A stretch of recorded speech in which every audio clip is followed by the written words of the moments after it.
Blue Temple ya. Ini dalam penyebutan bahasa setempat itu namanya Wat Rong Sue Ten. Yang artinya adalah kuil harimau menari atau The Dancing Tiger. Dancing Tiger. Ya. Dan ternyata ketika aku meditasi, ngefokusin, tiba-tiba ada cahaya biru datang, terus kayak masuk ke jidat. Tapi setelah itu tuh turun hujan.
Assalamualaikum warahmatullahi wabarakatuh. Salam rahayu rayu bagi kita semuanya. Sawadikap. Sawadikap. Ya, kita sudah tiba di negeri Siam di Thailand. Lebih tepatnya sekarang sedang ada di Chiang Rai. Chiang Rai. Ya, dan ini adalah kelanjutan dari perjalanan kita sebelumnya antara Kisah Tanah Jawa dan juga Mbak Aini dari Majeti ke Thailand gitu. Dan ini adalah kisah Thailand Jawa, Journey of Samsara. Ya, nah sekarang kita tepatnya sudah ada di mana ini? Ini tuh kita ada di Blue Temple, dan tadi sebelum datang ke sini kan kita udah ada di White Temple yang ada ceritanya, kalian bisa saksikan di Kelana Sangpuan. Nah, dari White Temple karena ini sedang perjalanan, ternyata di sana tuh ada sebuah ini bertemu dengan makhluk, yang dimana makhluk ini tuh menyuruh kita untuk datang ke sini. Gitu. Dan kelanjutannya. Ya, dan ini juga sebenarnya kalau kita sedikit napak tilas atau kita putar lagi ya Mbak ya, kita sedikit flashback. Sebelumnya kita penelusuran di Pulau Majeti dan juga di Pangandaran dan ada juga di Gunung Jetak. Di Gunung Jetak ya. Dan ini sudah beberapa bulan yang lalu, dan pada kesempatan kali ini kita coba akan menghubungkan nanti. Kita akan coba menghubungkan antara gerbang antar dimensi yang ada di Pulau Majeti dengan yang ada di Thailand. Itu seperti apa, dan saya juga tetap mendampingi Mbak ini dalam melakukan meditasi, napak tilas untuk pembersihan, kemudian untuk mengisi ulang itu seperti apa. Dan ini adalah kali kedua kita mengunjungi, sebelum nanti kita akan coba menelusuri, kita akan coba menjalani dan jalan-jalan kita napak tilas selama di negeri Thailand ini. Dan gongnya nanti kita akan kita samakan ini dengan yang waktu di Pangandaran. Tapi tentunya biar penasaran dulu nih. Benar. Ya. Apa aja sih yang, karena kita nanti tuh intinya bakal ada sebuah ritual yang besar yang bakal kita lakukan. Tapi datang ke sini tuh ibaratnya buat Aini itu adalah kan kalau meditasi itu mau nggak cuma sekedar duduk, tapi gimana caranya berjalan sambil meditasi. Iya. Dan ini sedikit, kalau Mbak Aini kenapa nih memilih Thailand misalkan, nanti sebelum saya juga kenapa saya memilih Thailand juga. Oke. Karena kenapa aku memilih Thailand, karena pada saat itu ketika aku tahu lebih detail tentang Pulau Majeti, ketika aku tahu bahwa leluhur aku tuh ada hubungannya dengan Pulau Majeti. Nah, tiba-tiba ternyata ketika ditelusuri Pulau Majeti juga memiliki hubungan dengan Thailand. Terus lebih detail lagi, ternyata yang seperti Om Hao bilang bahwa di Pulau Majeti itu ada gerbang antar dimensi yang berhubungan juga dengan gerbang yang ada di Thailand.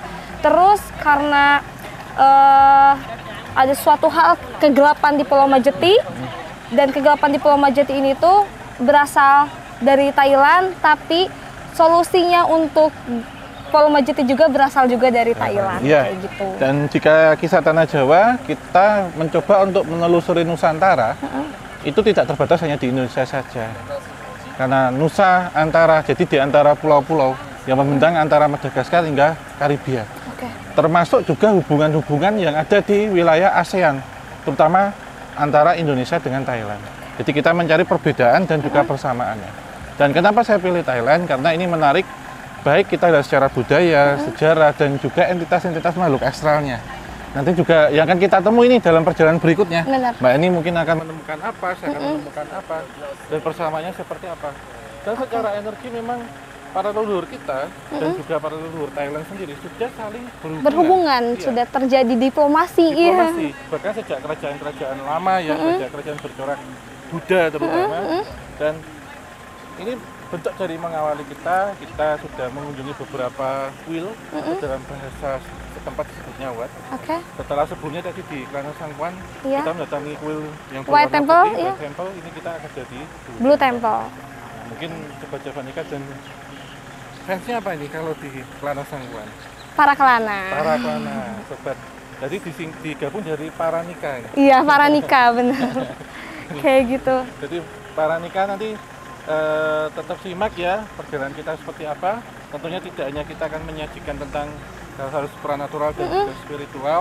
Kita akan melihat tentang sejarah, budaya, dan juga anggap aja kita jalan-jalan. Iya, lagi jalan-jalan online. Mungkin nggak usah lama-lama, kita nanti akan coba mengeksplor ke dalam. Tetapi karena ini adalah tempat suci, tempat untuk beribadah. Nanti setelah kita jalan-jalan di dalam, kita akan ceritakan dari titik yang enak untuk kita bercerita. Oh iya. Mbak ini mau rasakan apa nanti ceritakan? Bener. Oh ya, tambahan ternyata Om Hao ini tuh gedung ini tuh dibuat asli oleh Blue Sapphire, makanya ini penasaran juga. Iya. Kita muter-muter dulu, nanti akan kita ceritakan sejarahnya seperti apa, arsitekturnya seperti apa. Bener. Tetap ikuti di Kisah Tanah Jawa dan juga Kelana Sangkuan. Para nikah. Yuk.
Nah, Mbak Eni, kita tadi habis masuk ya.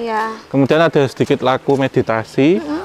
Sebelum nanti kita cerita tentang sejarah dan budaya serta arsitektur yang ada di sini, Mbak Eni sendiri apa yang dirasakan gitu, dan apakah merasakan ada entitas ya? Entitas di sini tentunya pasti entitas positif. Bener, pasti. Karena emang kalau di Thailand itu pasti karena berhubungan dengan agama Buddha, pasti ritual-ritual juga bentuknya meditasi. Karena kan meditasi itu sangat melekat banget di agama Buddha tuh. Makanya tadi juga Aini meditasi. Nah, terus tadi tuh ketika Aini meditasi, karena mungkin si arsitektur di sini tuh dilapisi dengan batu-batu sapphire, yang dimana setahu Aini bahwa batu sapphire itu tuh identik dengan penyembuhan. Nah, terus dulu Om Hao pernah cerita ke Aini bahwa Aini tuh punya kemampuan untuk menyembuhkan. Dan ketika tadi Aini mencoba meditasi di situ, seakan ada cakra yang di tubuh Aini tuh kayak bangkit untuk terbuka kayak gitu. Kayak gitu sih yang Aini rasain. Terus kalau secara misalnya kalau ngomongin soal makhluk-makhluk yang ada di sini tuh, Aini ngerasain ini tuh lebih melekatnya tuh sama makhluk-makhluk air. Iya. Kayak gitu sih. Jadi energi itu energi air, dan ngelihat dari apa sih suasananya, terus bangunannya juga seperti kerajaan-kerajaan yang ada di bawah air. Iya, gitu saya setuju ya. Jadi sebelumnya kalau di Kelana Sangtuan kita mendatangi kuil putih ya, White Temple. Itu lebih ke langit, awan. Ini birunya biru laut. Iya, kita menyelam laut yang dalam. Iya. Ya, jadi ini kembali ke unsur air. Tapi sebelumnya kalau kita membicarakan tentang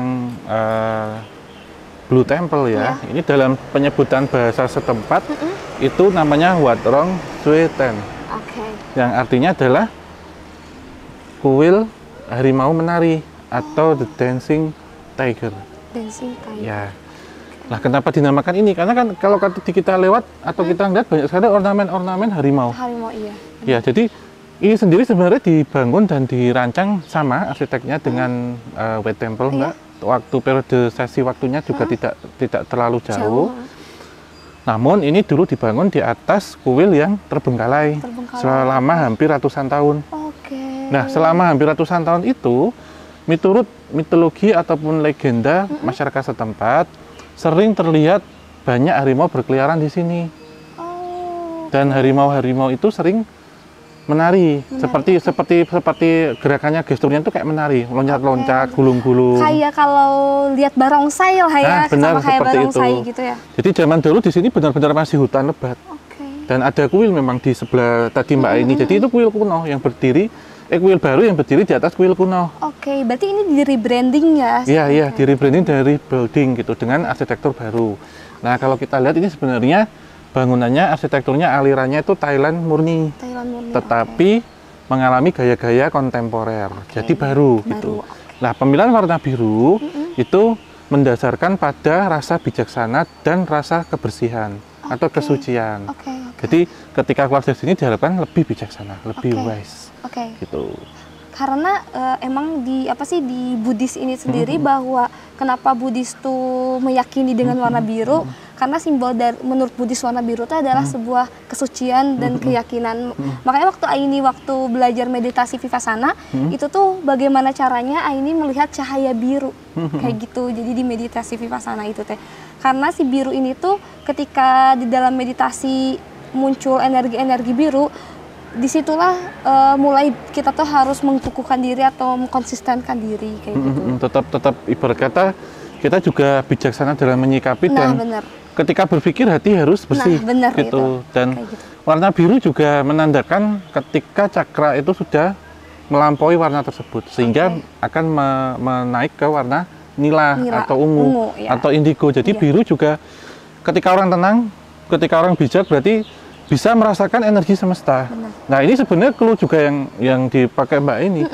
Bahwasanya ketika sudah membuka sedulur papatnya ya, saudara empatnya warna putih, sekarang melatihlah aura warna birumu sebelum nanti memulai journey-nya. Gitu, di Thailand ini seperti apa. Jadi harus ada langkah-langkah ke arah situ gitu. Tapi emang energinya di situ emang enak banget ya, Iya, adem. iya. Iya, karena memang ada ini ya unsur dari batuan alam. Iya. Dan ini adalah batu sapir biru. Sapir biru. Berbeda. Tadi kita di luar tuh panas gitu, tapi banget. ketika kita masuk ke dalam tuh iya. beda banget suasana, kayak pindah dimensi ya. Iya, iya. Iya, dan mungkin Mbak ini sekarang sembari melihat ke atas ya, jika ada sesuatu yang turun itu ditarik saja. Mumpung kita pas ada di sini juga. Oke, karena tadi tuh kayak cakra yang kekuatan ini buat kayak nyembuhin itu kayak bangkit. Iya. Di sini tuh kayak mengobar-ngobar gitu. Iya, dan ini mungkin jadi satu tugas nanti ketika di Thailand, Mbak harus mencari batu seperti ini. Saya tunjukkannya, ikut. Nah. Oke. Nah, ini benar. Batu safir. Mbak ini harus nyari batu. Si batu safir. Iya. Tapi Mbak ini kalau bisa nanti itu nggak segede itu, segede kelereng nggak masalah. Oke. Atau misalkan ada pegangan dalam artian batu yang bentuknya oval, cincin bermata batu sapir, atau berbentuk silinder, silinder, itu nanti dipakai untuk media penyembuhan, untuk penyerapan. Kalau misalnya tiba-tiba ada makhluk di sini yang ngasih ini batu sapir gitu, itu bisa diterima? Diterima aja. Ya, mungkin kita ngelihat yang sebelah sana, Mbak, untuk bisa diambil lebih gampang. Jadi tepat di titik tengahnya.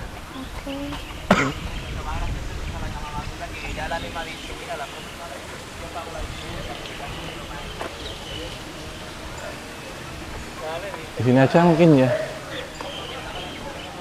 Iya, jadi saran saya sih ngambil sih, Mbak, dan mungkin ya setiap Mbak melakukan ritual atau meditasi, jika sebelumnya untuk tadi mensinkronkan dan melebuang ataupun jika ada makhluk astral datang untuk netralkan pakai bunga kamboja. Kalau dalam penyembuhan ini ada baiknya menggunakan bunga berwarna biru. Biasanya anggrek bunganya. Gitu. Dan termasuk juga mungkin si batu sapir ini tuh bisa digunakan juga ya dengan barengan dengan bunga anggrek. Boleh ya. Ini kalau kita kasih clue bunga anggreknya seperti itu di depan. Oke. Iya. Iya, dan ini mungkin sembari Mbak ini saya antar sekali lagi. Sembari nanti saya cerita. Sepatunya dilepas, nanti Mbak ini duduk di situ seperti biasa. Ya, jadi Mbak ini sembari ini nanti saya di sini ya jagain. Terus nanti saya cerita juga. Ya, jadi ini proses terlebih dahulu untuk Mbak ini melakukan meditasi dan napak tilas sesuai dengan visi misi kita. Kenapa? Karena nanti di akhir acara, karena ini kan kita perjalanan jauh nih habis ini.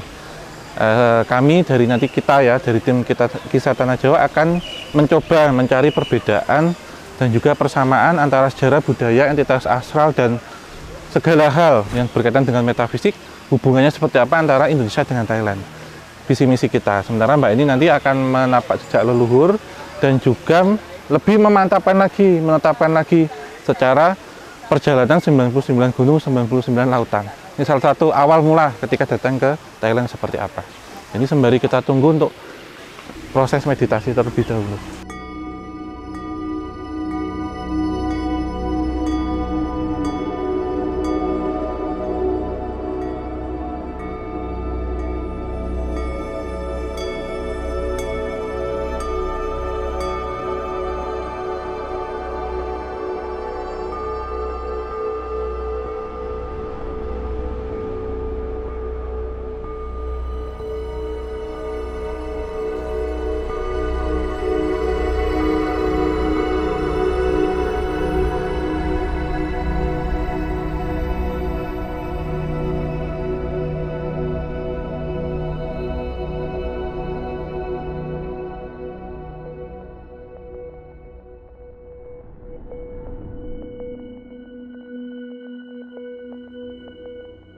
Iya, berarti benar ini ibarat kata ya kebetulan tapi positif, berkah, langsung turun hujan. Iya, jadi pas tadi itu kan angin tuh tiba-tiba gede, terus tiba-tiba ada kayak yang kayak batu melayang gitu, terus jadi masuk ke atas ya. Ini ya. Ya, mungkin hujan. Mungkin kita cari tempat dulu untuk ngobrol lebih dalam lagi ya, kita cari yang indoor dulu nih, Mbak.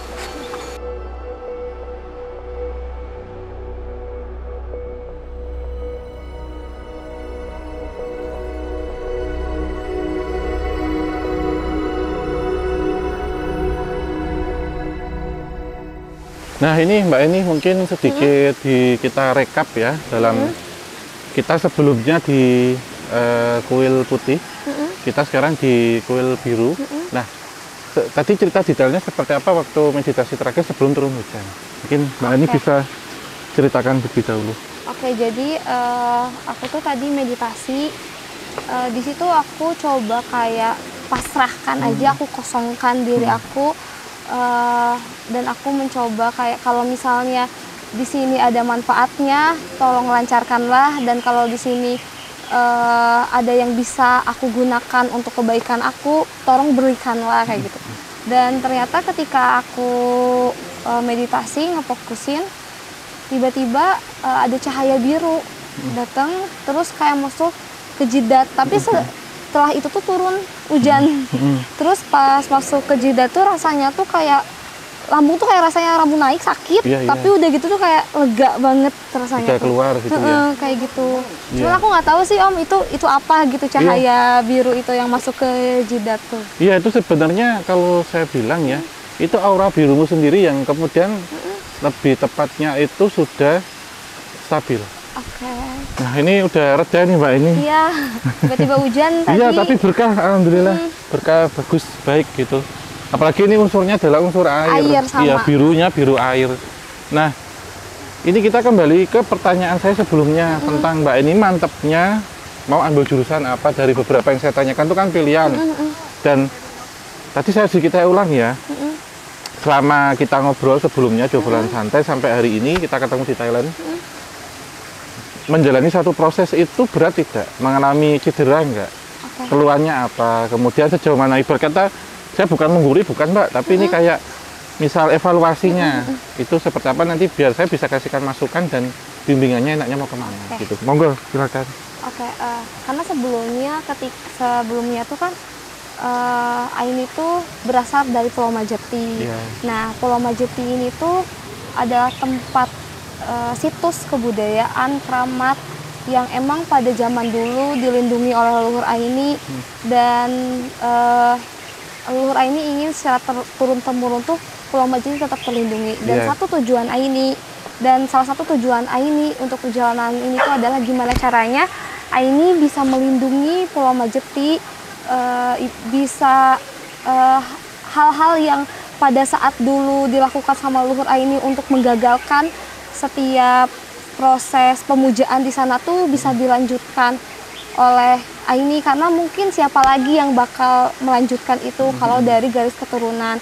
Nah mungkin semoga perjalanan ini tuh bisa membuat Aini tuh lebih kuat untuk menjadi benteng di Pulau Majeti itu sendiri.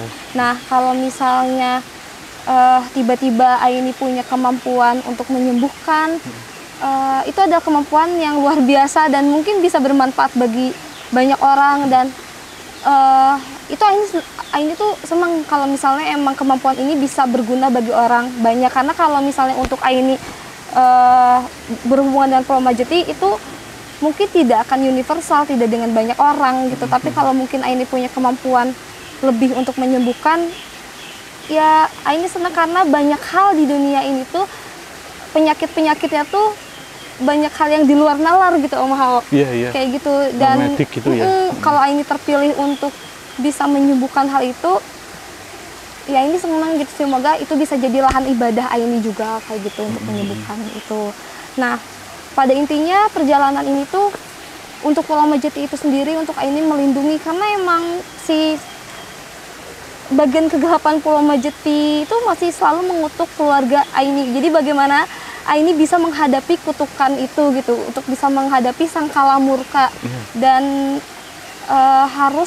Aini harus bisa menjadi kuat, menjadi bisa melindungi keluarga Aini dari mereka. Karena kan kalau misalnya Aini kayak minta terus Om Hao buat melindungi keluarga ini, minta terus kayak sekarang kan kayak Papa juga banyak konsultasi sama ahli-ahli agama yang ada di pesantren juga gitu untuk bisa melindungi Aini dan Pulau Majeti. Aini takutnya malah jadi jadi tergantung sama orang lain. Mungkin dari lahir Aini terpilih seperti ini ya salah satunya untuk sama kayak leluhur Aini untuk Pulau Majeti, untuk benteng di Pulau Majeti kayak gitu sih. Aini nggak mau ngerepotin banyak orang terus Kak. Jadi ya udah kalau emang Aini mampu, Aini terpilih dan ini menjadi sebuah ladang ibadah Aini, ya udah Aini akan menjalani ini gitu. Iya, bagus itu Mbak. Nah, selama berapa bulan ke belakang ini mengalami kejadian-kejadian nggak? Ada, jadi kan dulu tuh emang mungkin karena banyak keluar darah, tapi sekarang Aini udah mulai mengontrol, udah sering meditasi lagi, udah menerima dengan apa yang terjadi di Aini, udah mulai mensyukuri gitu apa yang sedang Aini jalanin, udah tidak menolaknya kayak gitu. Karena semakin Aini tolak, malah semakin menyakitkan tubuh Aini gitu maksudnya. Tapi sekarang udah terkontrol karena Om Hao bilang kan harus sering meditasi dan Papa juga selalu ngingetin jangan lupa karena suatu hal yang berhubungan dengan dimensi lain, makhluk lain itu tuh harus dibentengi dengan agama kayak gitu. Jadi Aini mulai coba rajin ibadahnya lagi gitu, kayak gitu sih Om Hao. Iya. Jadi akhirnya mulai terkendali ya, dan nanti selama napak tilas setelah selesai ini ya, tentunya nanti kita akan berpisah.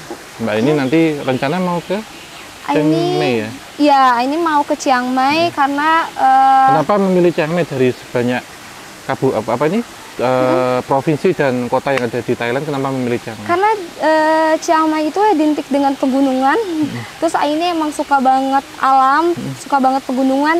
Dan Aini juga dapat info dari leluhur bahwa ada salah satu hutan di Chiang Mai yang berhubungan erat dengan Pulau Majeti. Karena sekarang Aini pingin mengalahkan si Sangkala Murka ini, jadi salah satu solusinya untuk mengetahui info kelemahan Sangkala Murka ini harus datang ke beberapa tempat yang ada di Chiang Mai. Iya.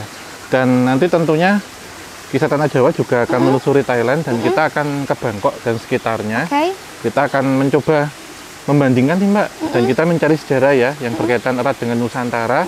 Dalam hal ini studinya Thailand dan Indonesia gitu. Nah nanti dalam pemantapanmu di Chiang Mai, nanti kita akan ketemu lagi. Kita akan ke satu daerah yang tentunya ini seperti penelusuran kita sebelumnya yang di Pangandaran. Sebelumnya kita ke Pulau Majeti, Gunung Getak, kemudian terakhir kita ke Pangandaran. Nanti juga kita akan mencari hal serupa. Tapi uniknya nanti kita tidak mencari pantai, kita mencari sungai. Nah, sungai apakah itu nanti ditunggu aja. Benar. Ya. Di episode selanjutnya. Iya. Dan Om Hao, mungkin nanti kan karena Aini sekarang ini mau mencari tahu kelemahan Sangkala Murka, mungkin siapa tahu ketika Om Hao menelusuri Thailand, tiba-tiba ada sesuatu yang ada info-info tentang Sangkala Murka yang ada Thailand, Aini mohon infonya gitu ke Om Hao kayak gitu. Iya, ini mungkin untuk para Nika dan Javanika ya, Mbak ini mungkin bisa menjelaskan secara singkat Sangkala Murka itu entitas apa, sosok apa, makhluk astral apa, dan sejauh mana interaksinya, dan misalkan dia negatif, efek negatif apa yang Mbak Aini terima gitu. Jadi kan Aini dulu pernah bilang bahwa Aini itu selalu diteror oleh kegelapan Pulau Majeti untuk Aini itu menjadi salah satu ahli marketingnya mereka dalam pesugihan. Nah, jadi Sangkala Murka tuh bilang ke Aini kalau Aini tuh harus bawa beberapa orang untuk pesugihan di sana, tapi kalau Aini menolak, mereka tuh bakal melakukan segala cara untuk membuat keluarga Aini itu sengsara, miskin. Jadi mereka, tapi kalau misalnya Aini bisa membawa beberapa orang untuk melakukan pesugihan di sana, mereka akan memberikan kekayaan pada Aini. Nah, si Sangkala Murka ini tuh seakan terus meneror keluarga Aini yang ada di keturunan dari Ki Sahuri ke Bapak Eman kakek Aini. Jadi sebenarnya keluarga ini tuh kesusahan dari keturunan Bapak Eman, selalu aja ekonominya tuh diguncang sama Sangkala Murka. Kalau mereka bakal berhenti kalau misalnya Aini sugih ke mereka dan membawa orang-orang untuk melakukan pesugihan. Nah, itu juga yang terjadi kepada leluhur Aini, Ki Sahuri, yang berusaha untuk menggagalkan pesugihan di sana melawan Sangkala Murka. Nah, itu sih, jadi Sangkala Murka itu adalah sosok bukan raja jinnya, tapi panglima jinnya yang selalu menghantui Aini untuk sugih ke dia, gitu sih. Nah, ini kan Mbak ini kan datang duluan nih, beberapa hari kemudian kita dari tim Kisah Tanah Jawa ya. sudah sempat melakukan riset dan survei. Iya, karena kan emang ini tuh awalnya tuh kan Aini tuh mau riset, mau survei kemana aja nih, Aini bakal kunjungin kemana aja. Tapi ternyata di pertengahan jalan tuh Aini tuh selalu dihantui sama sangkala murka, dihantui sama mereka. Jadi berbelok arahnya. Akhirnya Aini mencari perlindungan di salah satu gunung, di salah satu hutan untuk melakukan meditasi agar tidak ada serangan dari sangkala murka.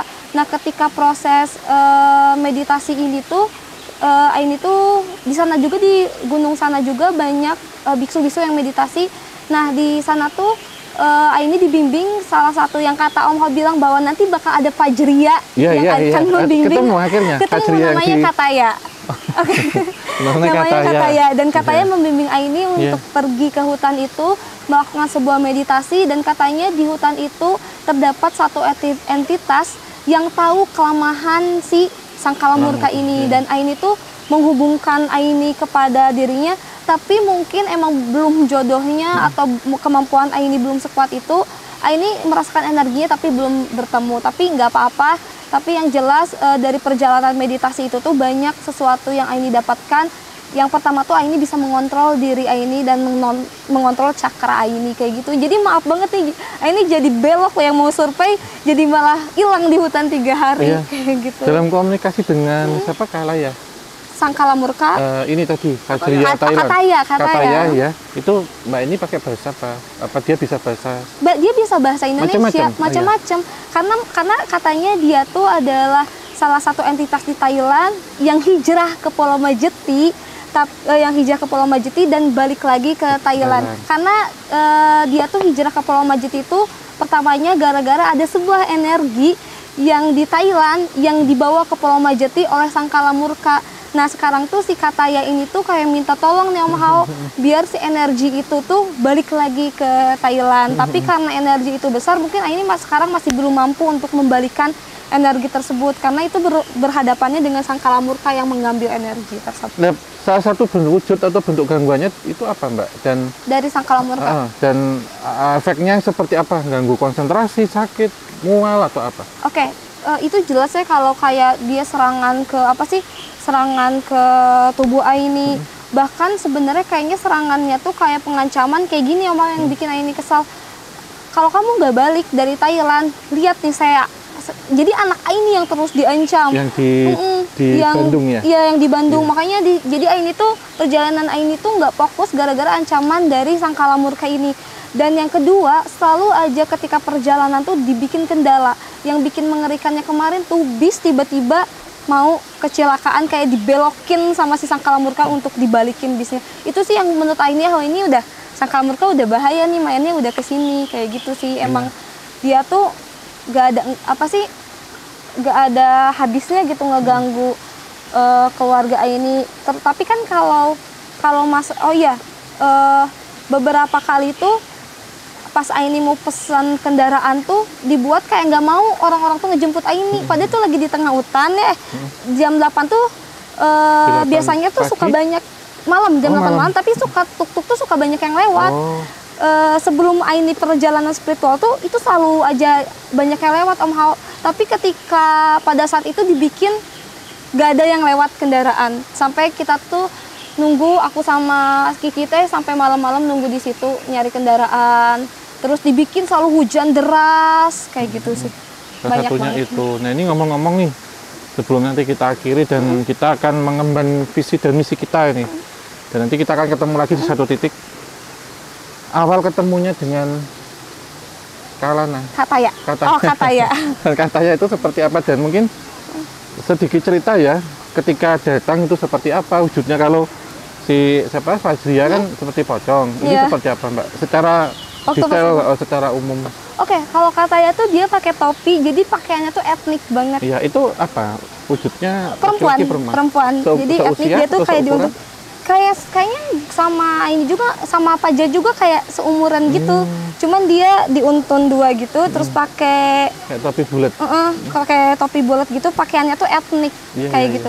Nah, dia tuh bilang bahwa dia tuh dulu pernah hijrah ke Pulau Majeti, pernah tinggal lama di Pulau Majeti karena ingin membawa sebuah energi yang dulu dicuri oleh sang Kalamurka yang ada di Thailand.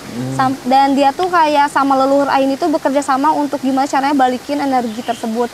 Maka dari itu, karena ada tujuan Aini ke Thailand juga untuk mengembalikan energi tersebut, makanya Kak Taya tuh membimbing Aini untuk perjalanan di sini. Tapi agak sulit juga ternyata Om Hao, energinya tuh bukan energi biasa. Mungkin buat sekarang Aini masih belum bisa.